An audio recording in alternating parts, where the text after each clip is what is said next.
வேலம்மாள் போதி கேம்பஸின் 40 days NEET crash course. நீட்டுக்கு முன்னாடி எங்க படிக்கணும்ன்றதை கரெக்டா சூஸ் பண்ணுங்க. நீட்ல ஆன்சர் சூஸ் பண்றது ஈஸி.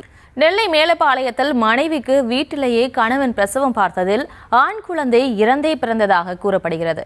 நடந்தது வெளியே தெரியாமல் இருக்க குழந்தையை இரவோடு இரவாக புதைத்த தந்தை கைது செய்யப்பட்டார். இது தொடர்பான விவரங்களை வழங்குகிறார் எமது செய்தியாளர் ராஜா. வணக்கம். மேலும் விவரம்.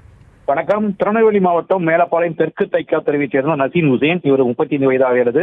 கோயம்புத்தூரில் தொழில் செய்து வரும் இவர் முகமது அஸ்மா என்பவரை 2020ஆம் ஆண்டு திருமணம் செய்துள்ளார். அஸ்மா நிறைமாத கர்ப்பிணியாக இருந்து வந்த நிலையில் மேலப்பாளையம் நகர்நல மையத்தின் மூலம் தொடர்ந்து கண்காணிக்கப்பட்டு வந்ததாக கூறப்படுகிறது. இந்த நிலைதான் பிரசவ தேதி நெருங்கியதை அடுத்து மருத்துவ அலுவலர்கள் மற்றும் பணியாளர்கள் நேரில் சென்று அஸ்மாவை மருத்துவமனையில் அனுமதிக்க வலியுறுத்தியுள்ளனர். ஆனால் குடும்பத்தினர் மருத்துவமனைக்கு செல்ல மறுத்து வாக்குவாதத்தில் ஈடுபட்டதாக கூறப்படுகிறது. மேலும் இதையடுத்து நகர்நல மையத்தின் மருத்துவ அலுவலர் சுமதி அளித்த புகாரின் பேரில் மேலப்பாளையம் காவல்துறையினர் சம்பந்தப்பட்ட வீட்டிற்கு சென்று மருத்துவமனைக்கு அழைத்து செல்ல முயற்சி செய்துள்ளனர்.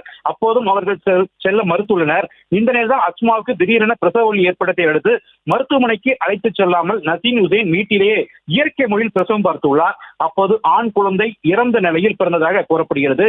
இந்த சம்பவம் வெளியே தெரியாமல் இருக்க குழந்தையின் உடலை நேற்று இரவோடு இரவாக யாருக்கும் தெரிவிக்காமல் புதைத்ததாக கூறப்படுகிறது. இன்று காலை தகவல் அப்பகுதி மக்களுக்கு தெரிய வந்ததை அடுத்து சம்பவ இடத்திற்கு மேலப்பாளையம் போலீசார் விசாரணை மேற்கொண்டனர். மேலும் விசாரணையில் வீட்டிலேயே பிரசவம் பார்த்ததும் பின்னர் குழந்தையின் உடலை புதைத்தும் உறுதி செய்யப்பட்டதை தொடர்ந்து நசீன் ஹுசேன் போலீசார் கைது செய்தனர். மேலும் இந்த சம்பவம் குறித்து மேலப்பாளையம் போலீசார் தொடர்ந்து விசாரணை நடத்தி வருகின்றனர். விவரங்களுக்கு நன்றி ராஜா.